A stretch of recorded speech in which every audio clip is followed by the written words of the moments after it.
Harvey اس کی بات پر تل ملا کے پلٹا۔ یہ مینگولا ہوٹل کا شاندار کمرہ تھا جس میں اس وقت وہ دونوں میز پر رکھے لیپ ٹاپ کے ذریعے دران کے کمرے میں لگے کیمروں کے منظر بآسانی دیکھ رہے تھے۔ یہ 3 کیمرے تھے جو مختلف جگہوں پر نصب تھے، ایک سامنے فلیٹ پینل اسکرین پر، ایک صوفے کے پاس رکھے میز کے گلدان میں، اور ایک بائیں طرف کی دیوار پر سجی پینٹنگ میں۔ دران کیونکہ اس وقت کمرے کی کھڑکی کے پاس کھڑا تھا، اس لیے پینٹنگ والے کیمرے سے وہ اور لڑکی بآسانی نظر آ رہے تھے۔ بروس ابھی بھی لڑکی کے یوں بے بس ہو کر دران کے قدموں میں گرنے پر کہا لگا رہا تھا۔ اس کے یوں کہا لگانے پر ہاروے کا چہرہ اور سرخ ہوا۔ وہ اس معاملے کو طول ہرگز نہیں دینا چاہتا تھا۔ اس نے ہالی ووڈ فلم انڈسٹری میں اپنا ایک عزت والا نام اور مقام بنانے میں بہت جتن کیے تھے۔ وہ بلیک ویب اور انٹرنیشنل گرل اسمگلنگ سے اپنا نام ہر حال میں خفیہ رکھنا چاہتا تھا۔ اس کی نظر میں بروس نے ایسکارٹ ورکر کے بجائے سلیو ورکر بھیج کر بہت بڑی غلطی کر دی تھی، کیونکہ دران کوئی کلائنٹ ہرگز نہیں تھا، وہ شکار تھا۔ کیا مزہ، تم نے یہ لڑکی دران کے پاس بھیج دی، وہ اس سے کیا کہہ رہی ہے پتہ نہیں۔ ہونک چہرے کے ساتھ پریشانی کے شکن لیے ہوئے وہ ایک ایک لفظ چبا چبا کے ادا کر رہا تھا۔ دوسری طرف بروس کے سکون میں رتی برابر فرق نہیں پڑا۔ گہری تمسخرانہ مسکراہٹ سجائے وہ اسکرین پر نگاہیں گاڑے ہوئے تھا۔ اب دران اس لڑکی کے بالکل سامنے بیٹھا تھا اور وہ لڑکی روتے ہوئے اس کے سامنے ہاتھ جوڑ رہی تھی۔ کچھ نہیں ہوگا، پریشان نہ ہو، دیکھو وہ بھیک مانگ رہی ہے۔ میں یہ کھیل کوئی پہلی دفعہ نہیں کھیل رہا، ماہر ہوں میں اس سب میں اچھے کے چھکے چھڑوا چکا ہوں۔ بروس کا لہجہ اس کی اندرونی خوشی کا غماز تھا۔ اس کے لیے واقعی یہ ایک دلچسپ کھیل تھا۔ بے بس سلیو ورکر اور شیطان کا روپ دھارے مرد، وہ یہ کھیل بہت شوق سے کھیلتے تھے اور فلماتے تھے۔ اس کے مطابق دران بھی آج اسی شیطان کا روپ بنا ہوا ہے۔ اسے اپنی دی گئی میڈیسن کے اثر پر بھروسہ تھا۔ ہاروے جو کمر پر ہاتھ دھرے پریشان سا دائیں بائیں دیکھ کر بروس پر آئے اپنے غصے کو کم کر رہا تھا، سامنے اسکرین کی طرف دیکھ کر پریشانی میں مزید اضافہ ہوا۔ تم کیوں بھول رہے ہو، وہ درانگ ہے۔ دانت پیسے اور صوفے کے ہتھے پر ہاتھ ٹکائے ہوئے بروس پہ جھکا۔ تم یہ کیوں بھول رہے ہو، وہ اس وقت نشے میں چور ہے، جذبات پہ قابو رکھنا کتنا مشکل ہے اس کے لیے۔ بروس کے اطمینان میں کوئی فرق نہیں آیا، کندھے اچکاتے ہوئے اسی مسکراہٹ کے ساتھ جواب دیا۔ ہاروے پیچھے ہٹا، پھر سے پریشانی کے عالم میں کمر پہ ہاتھ دھرے ایک نگاہ اسکرین پہ ڈالی اور اچک کر ہاتھ اسکرین تک لے گیا۔ تم یہ غلط کر رہے ہو، وہ دیکھو وہ لڑکی روتے ہوئے اسے کچھ بتا رہی ہے اور وہ سن رہا ہے، کیسے دیکھ رہا ہے اس کی طرف۔ آواز کرو جلدی اور فوراً اس لڑکی کو وہاں سے نکالو۔ ہاروے گڑبڑا گیا، گردن کو اٹھائے سر اوپر کیے پیشانی سہلاتے ہوئے اسے حکم صادر کیا۔ بروس اسے کسی مصیبت میں ڈالنے والا تھا جو وہ ہرگز نہیں چاہتا تھا۔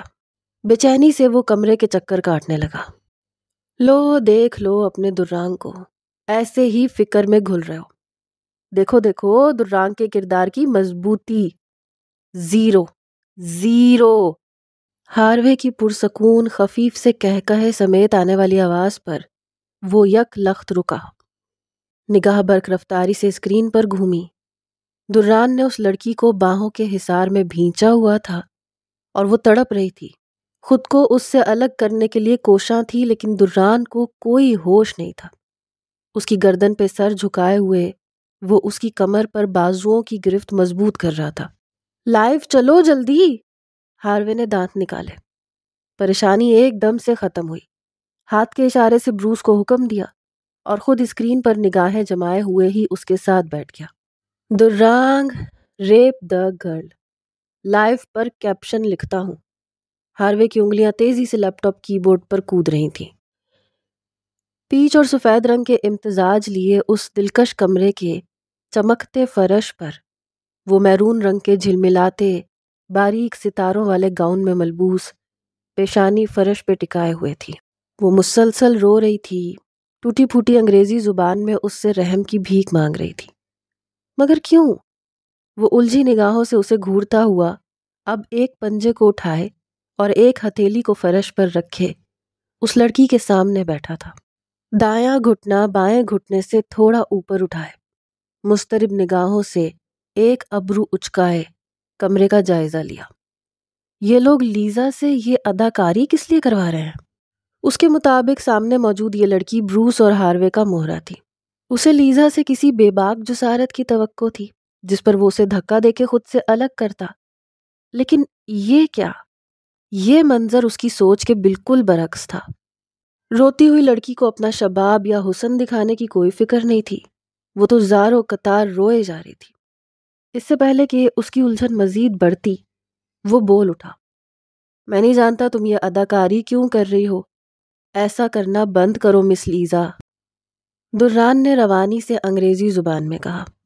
وہ جانتی تھی اس کی سب تگ و دو بیکار جائے گی، لیکن پھر بھی اپنے تئیں وہ ہر جتن کر رہی تھی، جس میں پہلی کوشش عزت کے اس لٹیرے سے رحم کی بھیک مانگنا تھا۔ اس شخص کی آواز پر اس نے بند آنکھیں ہلکی سی کھولیں، جھکا ہوا سر سست روی سے اوپر اٹھایا۔ وہ اس کے سامنے ایک پنجے اور گھٹنے کے بل بیٹھا تھا۔ جوائے نے نگاہ اس کے سیاہ جوتوں سے اوپر اس کی شرٹ کے بٹن پہ آ کے روک دی۔ اس کے وجود سے اٹھتی قیمتی کلون کی مہک ناک کے نتنوں میں گھسی۔ رات کے اس پہر وہ ایک نامحرم کے کمرے میں اور اس طرح کے لباس میں ملبوس ہو کر کیسے اس سے رحم کی توقع کیے ہوئے تھی؟ پلکیں خوف کے باعث لرز گئیں۔ وہ بھی اسے سب کی طرح لیزا سمجھ رہا تھا۔ نگاہیں اٹھا کر سامنے بیٹھے شیطان کے روپ میں اس انسان کو دیکھنے کی سکت نہیں تھی۔ میں لیزا نہیں ہوں، پلیز مجھے جانے دو، میں وہ نہیں ہوں۔ آنکھیں زور سے میچ کر وہ اب دران کے سامنے ہاتھ جوڑ چکی تھی۔ وہی ٹوٹی پھوٹی انگریزی زبان۔ دران جو اسے کوئی مغربی لڑکی تصور کیے ہوئے تھا، اس کے سر اٹھانے پر ایک دم غیر متحرک ہوا۔ وہ آنکھیں بند کیے آنسوؤں سے تر چہرہ لیے ہوئے تھی۔ جو بات دران کو یوں ساکن کر گئی تھی، وہ سامنے بیٹھی لڑکی کا مشرقی رنگ و روپ نہیں تھا، بلکہ اس سے شناسائی کا احساس تھا۔ ایسا کیوں لگ رہا تھا کہ وہ اس لڑکی کو آج سے پہلے بھی کبھی دیکھ چکا ہے؟ اتنا کند ذہن وہ نہیں تھا، یا شاید وہ لمحہ اس کے ذہن پر ایک مثبت چھاپ رکھتا تھا کہ چھپاک سے پہلا خیال ہی اسے لائنز ایریا کی عمارت والی لڑکی کا آیا۔ اس واقعے کو تقریباً 7 سال گزر گئے تھے، لیکن کچھ لمحے آپ کی زندگی میں اتنے اہم ہوتے ہیں کہ وہ برسوں بعد بھی مندمل نہیں ہوتے۔ لڑکی رو رہی تھی اور وہ بھویں ماتھے پر اکٹھی کیے اس کا موازنہ اس چھت والی لڑکی سے کر رہا تھا۔ نہیں، وہ کیسے ہو سکتی ہے یہ؟ وہ یہاں کہاں اور کیسے؟ دل نے دماغ کی بری طرح سے تردید کی۔ تردید کی ایک وجہ اس کا رنگ و روپ تھا۔ 7 سال پہلے چھت پہ ملنے والی وہ دیوانی سی لڑکی تو گہرے رنگ و روپ اور محاسوں سے بھرے چہرے والی لڑکی تھی، جبکہ سامنے بیٹھی یہ لڑکی نقوش کی بہت مشابہت رکھنے کے باوجود اس سے بہت مختلف تھی۔ اگرچہ رنگت اس کی بھی بہت صاف نہیں تھی، لیکن چہرے کی جلد ملائم اور متوازن تھی۔ وہ جو بھی تھی مسلسل دران سے فریاد کر رہی تھی اور اس کو یہ بتا رہی تھی کہ وہ لیزا نہیں ہے، اس کی جگہ یہاں غلطی سے آ گئی ہے۔ اور اگر وہ یہ سب نہ بھی بتاتی، دران تب بھی اس کی سوچ کو پرکھتے ہوئے اس کی بات پر یقین کر چکا تھا کہ وہ سچی ہے، بہت مجبور ہے اور اس وقت کسی مصیبت میں گرفتار ہے۔ جوائے اس کی سوچ سے بے خبر اسے خود کو نہ چھونے کی تلقین کر رہی تھی۔ وہ جو کچھ لمحے یوں ہی اسے ٹکٹکی باندھے دیکھتے ہوئے گزار چکا تھا، اچانک کیمروں کا خیال آیا۔ وہ یہ کیسے فراموش کر گیا تھا کہ وہ دونوں اس وقت کمرے میں لگے مختلف کیمروں کی زد میں ہے۔ اس خیال کا آنا تھا کہ اس نے بلکتی اور خود کو نہ چھونے کا کہتی اس لڑکی کو سرت سے باہوں میں بھر لیا۔ وہ بدن نہ چیخ اٹھی، چھوڑو چھوڑو مجھے۔ جوائے کی تو جیسے روح فنا ہو گئی۔ وہ جو سامنے بیٹھے اس شخص سے خاموشی کی وجہ سے رحم کی موہوم سی امید جگا چکی تھی، اس کی اس حرکت پر آنکھیں پھٹنے کی حد تک باہر آئیں۔ دران اسے خود سے لگائے خود ہی الجھ گیا۔ اب اسے کیا کرنا تھا، کیونکہ وہ اپنے ہی منصوبے کا الٹ کر چکا تھا۔ کیوں کر چکا تھا یہ نہیں جانتا تھا۔ لڑکی تو اس کی گرفت میں پوری مزاحمت پر اتر آئی۔ وہ دران سے جڑی اس کی پشت پر لگاتار مکے اور تھپڑ جڑ رہی تھی۔ اسے خود سے الگ کرنے کی کوشش میں اپنی پوری قوت لگا رہی تھی۔ چپ چپ، میری بات سنو۔ دران نے بمشکل اس کے مسلسل مزاحمت کرتے وجود کو قابو کیا اور اس کے کان کے قریب سرگوشی کی۔ نہ جانے کیوں مگر اب کی بار وہ اس سے اردو زبان بول گیا تھا۔ لڑکی کی مزاحمت ایک دم سے ختم ہوئی۔ میں گلے لگ کر صرف ناٹک کر رہا ہوں، میں کچھ نہیں کروں گا تمہارے ساتھ۔ انفیکٹ تمہاری جگہ کوئی بھی لڑکی ہوتی اس کے ساتھ بھی۔ اب میری بات غور سے سنو، یہاں کیمرے لگے ہیں، جن لوگوں نے تمہیں یہاں بھیجا ہے وہ ہمیں دیکھ رہے ہیں۔ دران نے آہستگی سے اس کے کان کے قریب سرگوشی کی۔ وہ جو رحم کے بعد اب مزاحمت پر اتر آئی تھی، کان کے قریب ہونے والی اردو زبان میں سرگوشی پر جیسے ساکن ہوئی۔ وہ جو کوئی بھی تھا، اس کی آواز نہ جانے کیوں کسی کی یاد کا کفن پھاڑ چکی تھی۔ تم میری بات سمجھ رہی ہو نا؟ اردو آتی ہے نا؟ دران نے نگاہیں جھکائے خود کو مدہوش ظاہر کرتے ہوئے سنجیدگی سے سوال کیا۔ اداکاری کرنا اس کے لیے مشکل نہیں تھا، اگرچہ فلموں میں کبھی وہ یوں کسی اداکارہ کو اتنی مضبوطی سے ساتھ نہیں لگاتا تھا۔ جوائے نے اس کے اردو زبان میں پوچھنے پہ آہستگی سے سر اسبات میں ہلایا۔ وہ اس سے انگریزی سے اردو زبان پر احتیاطاً آیا تھا، کیونکہ ذہن میں ویڈیو کے ساتھ آواز کی ریکارڈنگ کا بھی خیال آیا تھا۔ گو کہ اتنی سرگوشی میں کی گئی بات کبھی بھی اتنے دور لگے مائک ریکارڈ نہیں کر سکتے تھے، لیکن پھر بھی وہ اس سے اردو میں بات کر گیا۔ یہ خیال بعد میں آیا کہ کیا وہ اردو جانتی بھی ہے یا کوئی اور زبان بولتی ہے۔ دران تو اسے چھت والی لڑکی کے یاد آنے کی وجہ سے خود ہی پاکستانی تصور کر گیا تھا۔ پاکستان سے ہو؟ برجستہ دماغ میں ابھرنے والا اگلا سوال کیا۔ ہاں، جوائے نے کھوئے سے لہجے میں ہنکارا بھرا۔ دران کی آواز ایک عجیب سے سحر میں جکڑ رہی تھی۔ وہ اس شخص کے دل میں رحم ڈالنے میں کامیاب ہو چکی تھی۔ بے شک اللہ نے اسے پلٹنے پر مایوس نہیں کیا تھا۔ آمنہ نے سچ کہا تھا، صرف انسان ہی اتنے سنگ دل ہوتے ہیں جو پلٹنے پر منہ پہ دروازہ بند کر دیتے ہیں۔ اوکے گڈ، دیکھو میں تمہیں یہاں سے اٹھا کے واش روم لے جا رہا ہوں، کیونکہ یہاں میں تم سے بات نہیں کر سکتا، پریشان مت ہونا۔ وہ آہستگی سے اسے سمجھا رہا تھا۔ چند سیکنڈ میں ہی وہ سوچ چکا تھا اسے کیا کرنا ہے۔ وہ ایک دم اپنی جگہ سے اٹھا، پیچھے ہوا۔ جوائے کی آنکھوں کی پتلیاں جو پہلے ہی اس کی آواز کو سن کر سکوت کی حالت میں پوری کھلی ہوئی تھیں، اس کے پیچھے ہونے پر نگاہ اس کے چہرے پر پڑی۔ گھڑی کی سوئیوں پر کسی نے ہاتھ رکھ دیا۔ وقت سرکنا بند ہو چکا تھا، یا صرف اسے ہی ایسا محسوس ہو رہا تھا؟ سمندر کی بے ہنگم لہروں جیسا شور ارد گرد سے کیوں اٹھنے لگا تھا؟ سامنے کھڑے اس شخص کا چہرہ وہ لاکھوں چہروں میں پہچان سکتی تھی، اور یہ گہری غمناک آنکھیں جنہیں اس نے پہروں سوچا تھا، وہ کیسے بھول سکتی تھی؟ دران اب فرش سے اٹھ کے کھڑا ہو چکا تھا، پھر تھوڑا سا جھکا اور اس کی حیرت سے کھلی آنکھوں سے بے خبر اس کا ہاتھ تھامے اسے اپنے مقابل کھڑا کیا۔ وہ کسی پتھر کے صنم کی مانند اٹھ کھڑی ہوئی۔ یہ لمس اس کے وجود کا رواں رواں اتنے برسوں کے بعد بھی آشنائی ظاہر کر رہا تھا۔ بے شک وہ ظاہری طور پر ویسا نہیں رہا تھا جیسا 7 سال پہلے تھا۔ دبلا پتلا جسم اب ایک مضبوط جسم میں تبدیل ہو چکا تھا۔ اس کے چہرے کا وہ مغمون پن اب نہیں رہا تھا، البتہ آنکھیں آج بھی گہری بہت سے رازوں کو چھپائے ہوئے تھیں، اور لہجہ آج بھی روب اور گہری سنجیدگی لیے ہوئے تھا۔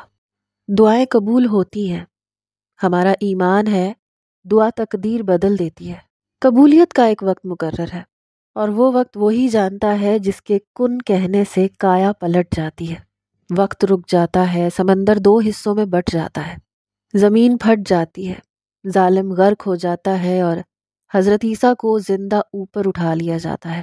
ہم مسلمان معجزوں پر یقین رکھتے ہیں۔ آمنہ کی آواز کمرے کے ہر گوشے سے گونجتی ہوئی محسوس ہو رہی تھی۔ دران اس کا ہاتھ تھامے اسے اپنے قریب کر رہا تھا۔ اللہ نے اسے کرشمہ دکھایا تھا، اپنی طاقت کا۔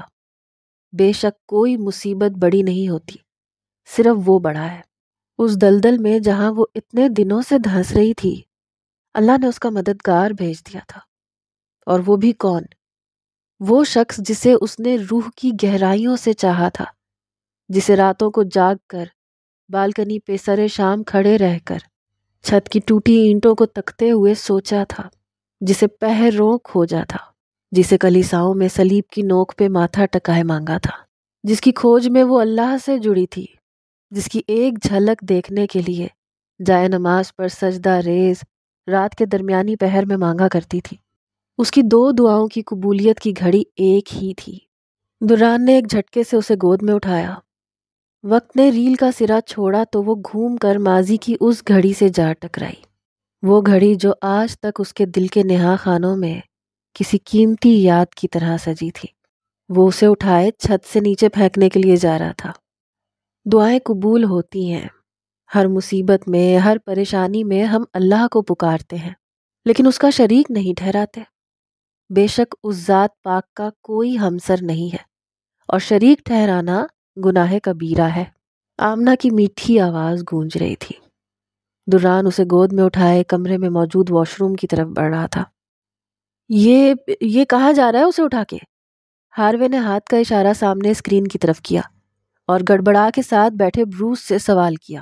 دران نے جوائے کو باہوں میں اٹھا رکھا تھا اور رخ کمرے سے ملحقہ ڈریسنگ روم کی طرف تھا۔ بروس جو بڑی طمانت سے صوفے کی پشت سے ٹیک لگائے ہوئے آنکھوں میں فتح کی چمک لیے ہوئے تھا، اچھل کے آگے ہوا۔ ڈیم اٹ، وہ اسے واش روم لے کے جا رہا ہے۔ بروس نے زور سے صوفے کے ہتھے پہ گھونسا جڑا۔ ہاروے نے تیزی سے نظر گھما کے اس کی طرف سوالیہ نظروں سے دیکھا۔ اس کے چہرے پر مایوسی رقم تھی۔ وہاں کیمرہ نہیں ہے، ہاروے کے سوال کرنے سے پہلے ہی جواب آیا۔ 1 2 3 4 10 15 منٹ، آدھا گھنٹہ۔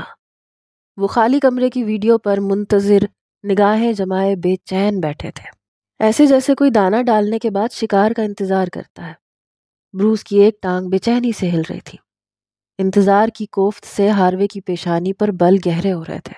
واش روم کا بند دروازہ منہ چڑا رہا تھا۔ یہ کیا کر رہا ہے اتنی دیر سے؟ نکلتے کیوں نہیں؟ اور اس لڑکی کو دیکھا تھا پہلے کیسے تڑپ رہی تھی، اور پھر دران کو دیکھتے ہی کیسے فریفتہ ہو گئی۔ ہاروے نے چڑ کے پہلو بدلا۔ اسٹیفن بار بار فون کر رہا تھا۔ جتنی بے چینی ان کو تھی اس سے بڑھ کر اس کو تھی۔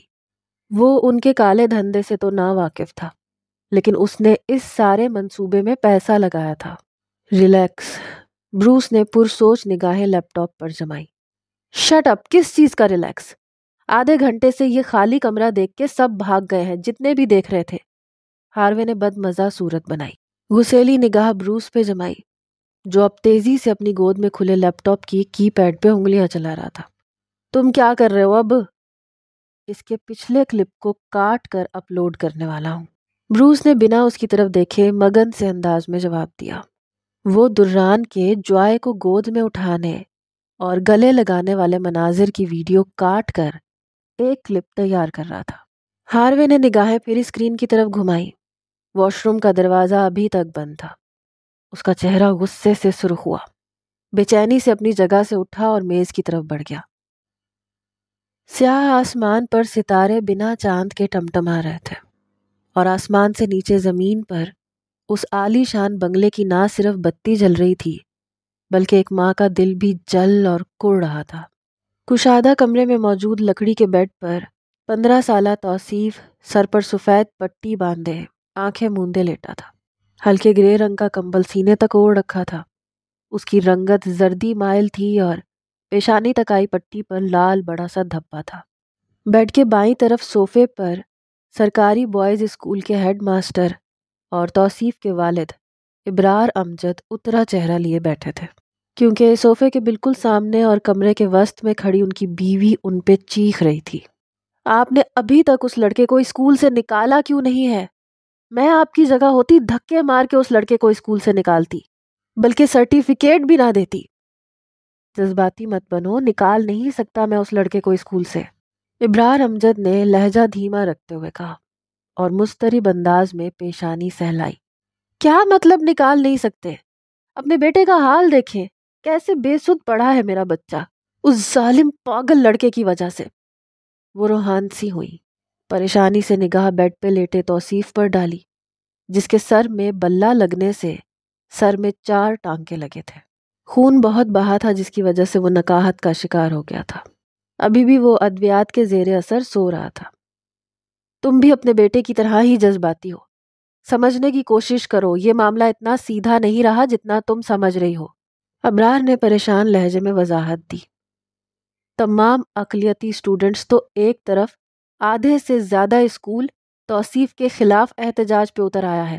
اس لڑکے نے ایسی جرت دے دی ہے سب کو کہ جو لڑکے کل تک اس کے ڈر سے کانپتے تھے وہ بھی بڑھ چڑھ کر اس کی گئی زیادتیوں پہ بول رہے ہیں۔ ابرار امجد طیش میں آئی اپنی بیوی کو اسکول کے تمام حالات سے آگاہ کر رہے تھے، جس کا بس نہیں چل رہا تھا کہ اپنے بیٹے کا ایسا حال کرنے والے بچے کا گلا دبا دے۔ تم مجھے اسے اسکول سے نکالنے کا کہہ رہی ہو، مجھ سے پوچھو جو 2 دن سے اسکول آنے والے بچوں کے والدین اور احتجاج سے نمٹ کے تھک گیا ہوں۔ اس لڑکے کو اسکول سے نکالنے کا مطلب ہے آدھے سے زیادہ بچوں کو اسکول سے نکالنا۔ میرے خلاف بات اوپر تک جا سکتی ہے۔ ابرار احمد اسے سمجھاتے ہوئے ایک جھٹکے سے صوفے پر سے اٹھے۔ وہ بے یقینی سے ابرار کی طرف دیکھ رہی تھی۔ اس لیے کہہ رہا ہوں سکون کرو، اس لڑکے کو اسکول سے نکالنا اس مسئلے کا حل نہیں ہے، اس کو اور طریقے سے بھی سبق سکھایا جا سکتا ہے۔ تم فی الحال اس کو عقل دو، اب وہ اکیلا نہیں ہے، بہت سے کھڑے ہو گئے ہیں اس کے ساتھ، یہ اسکول میں اپنی گنڈا گیری چھوڑ دے۔ ابرار نے ایک نگاہ پھر سے بیڈ پہ ڈالی اور تیزی سے کمرے سے باہر نکل گیا۔ دران ایک ہاتھ سے دروازے کے ہتھے کو تھام کر واش روم کے اندر داخل ہوا، آہستگی سے گود میں اٹھائی جوائے کو نیچے اتارا اور دروازہ بند کر دیا۔ وہ اسی طرح ٹرانس کی حالت میں کسی مورت کی طرح اس کی باہوں سے اتر کر اب ہلکے پیچ رنگ کی ٹائلز والے فرش پہ کھڑی تھی۔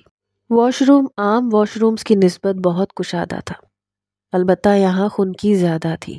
گرم کمرے سے اچانک یہاں آنے پر ٹھنڈک اب وجود میں گھسنے لگی تھی۔ دران جیب سے موبائل نکالے کھڑا تھا، وہ شاید یہاں کسی کیمرے کی موجودگی کو جانچ رہا تھا۔ جوائے یک ٹک بے یقینی سے اس کایا پلٹ کو دیکھ رہی تھی۔ کل رات کا خواب ذہن میں گھوم گیا، اس کو کھائی میں گرنے سے بچانے والا کوئی اور نہیں دران تھا۔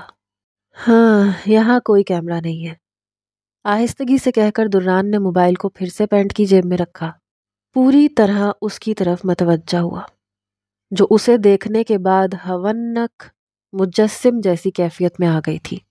1 2 3 سیکنڈ، 3 سیکنڈ ذہن نے لیے، یہ وہی لڑکی ہے چھت والی اور مجھے پہچان چکی ہے۔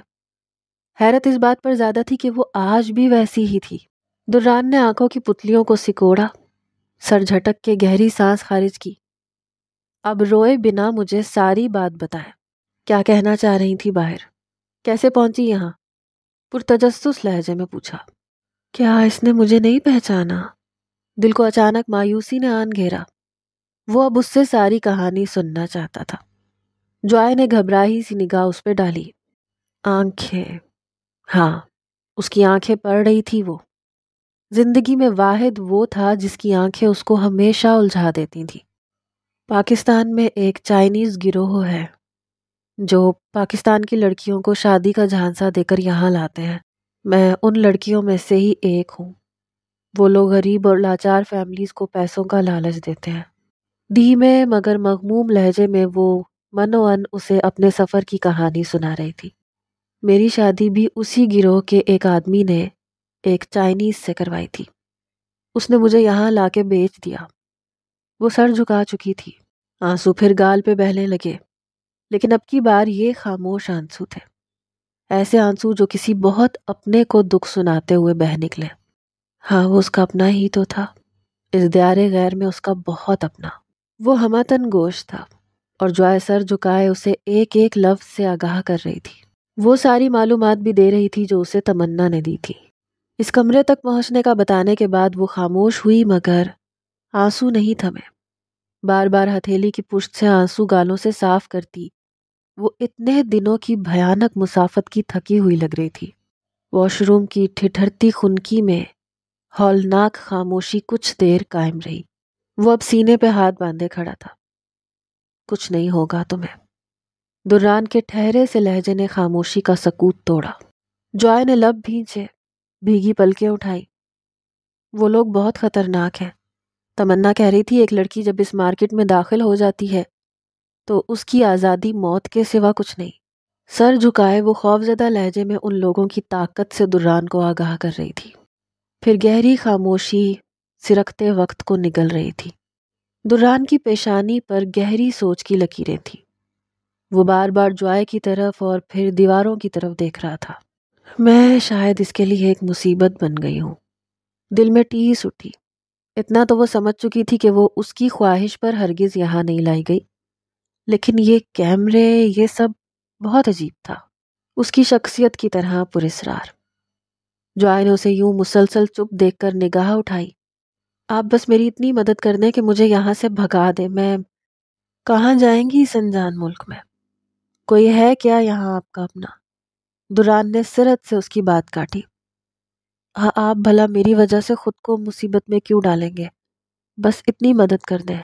وہ لوگ میری نگرانی کر رہے ہوں گے، مجھے یہاں سے بھگا دیں یا پھر پولیس اسٹیشن پہنچا دیں۔ وہ مسلسل زکام زدہ آواز میں اسے مشورے دے رہی تھی۔ دران اسے جواب دینے کے بجائے جیب سے موبائل ایک بار پھر نکال چکا تھا۔ وہ نمبر ڈائل کرنے کے بعد فون کان سے لگا چکا تھا۔ جو کچھ اس نے بتایا تھا وہ واقعی معمولی نہیں تھا۔ ہاروے اور بروس پر اس کا شک نہیں جا رہا تھا۔ ان کی غلطی صرف اتنی تھی کہ انہوں نے اس کے لیے کال گرل بک کروانے کی کوشش کی تھی۔ دوسری طرف گھنٹی جا رہی تھی۔ چند سیکنڈ کے توقف کے بعد ہی کسی نے فون اٹھایا۔ ہیلو؟ انل تو جیسے اس کے فون کے انتظار میں بیٹھا تھا۔ فون اٹھاتے ہی تیزی سے کہا، ہاں سوئے نہیں؟ دران نے ارد گرد دیکھتے ہوئے پرسکون لہجے میں پوچھا۔ سویا ہوا ہوں، دوسری طرف سے چبا چبا کے جواب آیا۔ میری یہاں بینڈ بجی ہوئی ہے۔ نیند کی ٹیبلٹس تھیں یا بنٹیز؟ خیر مجھے چھوڑ، بتا کیا ہوا پھر؟ آؤں کمرے میں؟ انل نے تجسس اور جوش میں پوچھا۔ اس کے مطابق اب تک تو دران نے ان کو جواب دے دیا ہوگا۔ نہیں، تم اب نہیں آؤ گے، وہ سب میں بعد میں بتاؤں گا کہ کیا ہوا۔ فی الحال مجھے تمہاری رنگ چاہیے۔ ہے؟ دوسری طرف حیرانگی کی انتہا تھی۔ ہاں، وہ جو پہن کے رکھتے ہو تم، وہ چاہیے کچھ دیر کے لیے۔ پیشانی پر آہستگی سے انگلیاں پھیرتے ہوئے وضاحت دی۔ وہ جانتا تھا وہ اپنی اس انگوٹھی کو لے کے تھوڑا ٹچی ہے۔ وہ وائٹ گولڈ کا مردانہ چھلا تھا۔ دران کی اس فرمائش پر حیران صرف فون کے دوسری طرف موجود انل ہی نہیں بلکہ سامنے کھڑی جوائے بھی تھی۔ خیریت ہے؟ مطلب میں ویٹ کر رہا ہوں، دروازہ مت ناک کرنا، مس بیل دینا۔ اسی طمانیت سے اب وہ اسے اگلی ہدایت جاری کر رہا تھا۔ اس سے پہلے کہ انل کوئی اور سوال کرتا وہ فون بند کر چکا تھا۔ آپ میری مدد کر رہے ہیں، مجھے سمجھ نہیں آ رہا شکریہ کیسے ادا کروں، جوائے نے مشکور لہجے میں آہستگی سے کہا۔ سرخ ہوتی سوزش زدہ آنکھوں میں سامنے کھڑے شخص کے لیے تشکر تھا۔ آواز بہت رونے کی وجہ سے رندھائی ہوئی تھی۔ مدد کرنے کی عادت نہیں ہے مجھے، اور احسان میں کسی کا رکھتا نہیں ہوں۔ آپ کی بھی مدد نہیں کرنے جا رہا ہوں، بس احسان کا بدلہ اتار رہا ہوں۔ برجستہ بلا کی سنجیدگی لیے جواب آیا۔ جوائے جو پھر سے نم آنکھوں کو صاف کر رہی تھی چونک کے اسے دیکھا۔ وہ کس احسان کی بات کر رہا تھا؟ تم اس دن اگر مجھے چھت سے کودنے سے نہ روکتیں تو آج میں یہاں نہ ہوتا، بڑے سنجیدہ لہجے میں جواب دیا، اور بڑی تیزی سے آپ سے تم کا سفر طے کیا۔ جوائے کو حیرت کا ایک اور جھٹکا لگا۔ مطلب وہ اسے پہچان چکا تھا۔ آپ بس مجھے پولیس اسٹیشن تک پہنچا دیں، دلگیر لہجے میں التجا کی۔ دل میں ایک ٹیس اٹھی۔ اس دوسری ملاقات کے لیے کتنے برس دعا کی تھی، کاش کے وقت یہیں رک جائے، باقی جتنی عمر ہے وہ سالوں کے بجائے سیکنڈز میں بدل جائے۔ مجھے کیا کرنا ہے، تمہیں کہاں چھوڑنا ہے، یہ فیصلہ اب تم نہیں لوگی۔ وہ اپنی شرٹ کی موڑی ہوئی آستین درست کر رہا تھا۔ پھر کیا کریں گے آپ؟ بے ساختہ پوچھا۔ تمہیں پروپوز، مختصر جواب۔